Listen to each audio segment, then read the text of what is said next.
Our region's business is sponsored by PNC for the achiever in us all, and by Fregasso Financial Advisors. How different could your life be? Fee-based investment management securities offered through LPL Financial, member FINRA SIPC. Our region's business. Innovation, transformation, momentum. Improving our communities and driving technologies that will shape our region for generations. The collaboration that brings vitality, prosperity, and life to living. Stay with us for the coming half hour as we examine in depth our region's business. Now, here's your host, Bill Flanagan. Today on Our Region's Business, is our energy future blowing in the wind?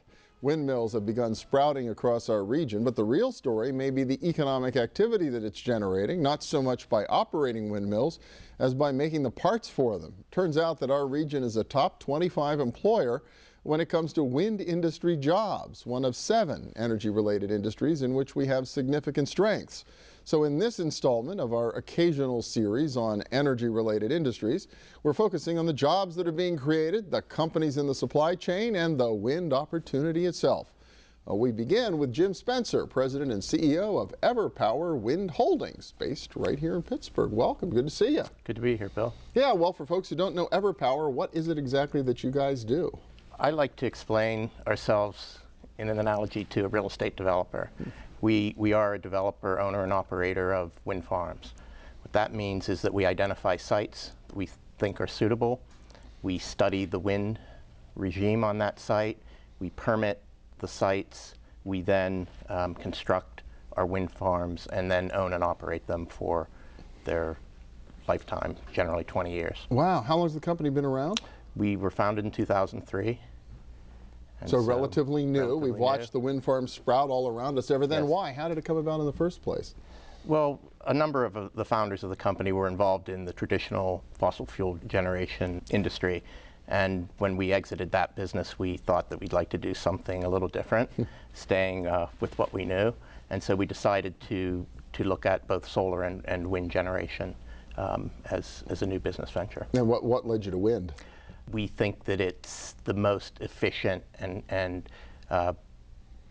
competitive form of renewable energy right now. So solar is still a bit more expensive, and wind will comprise the bulk of renewable energy in the country. Now, you're operating wind farms here in our region? Yes, we're currently operating one wind farm in Cambria County.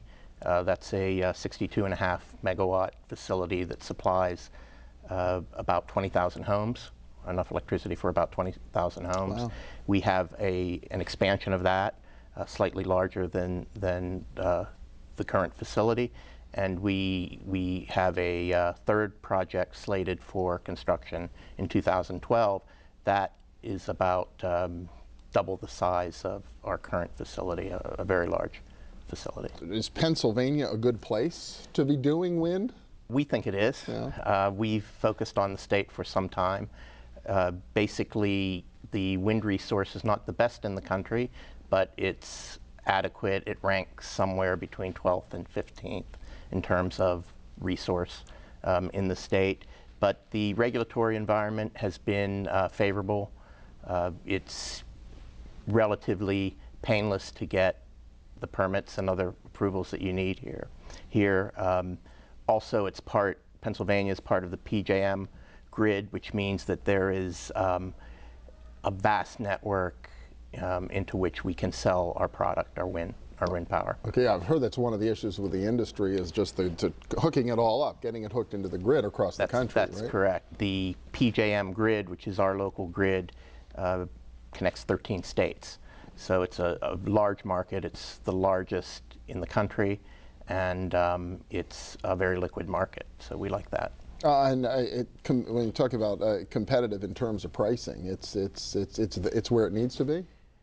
We believe that by 2030, wind will be competitive with other forms of fossil generation. We're slightly more expensive right now on an actual basis. However, we believe when you add a value to the fact that we aren't creating carbon as we produce energy, we are competitive. How many of you are there? How many people work for Everpower?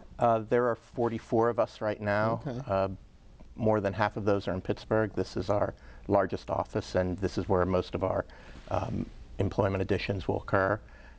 We have the balance in an office in New York City and a small office in Portland, Oregon. So when you're building a windmill for one of these firms, you're bringing in outside contractors and their people to do the That's development. right. Our activities generate many, many more jobs than are in our company. For instance, we are employing right now, because construction has started in our second wind farm in Cambria County, we'll employ about 200 construction workers for about a year.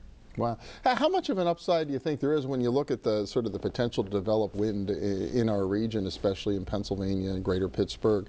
A lot of upside, a lot more to come when it comes to wind? We currently have about 750 megawatts operating in Pennsylvania. We think there is potential for about 6,000 megawatts.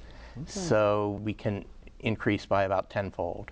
So we have a pretty exciting future in Pennsylvania. So the industry is going to be with us for a while to come. We think so. Company's called Everpower Wind Holdings, right here in our region in Pittsburgh. Thanks so much. Appreciate it. Thank you. Next up, the big picture on wind via satellite from New York with the CEO of the American Wind Energy Association. Stay with us.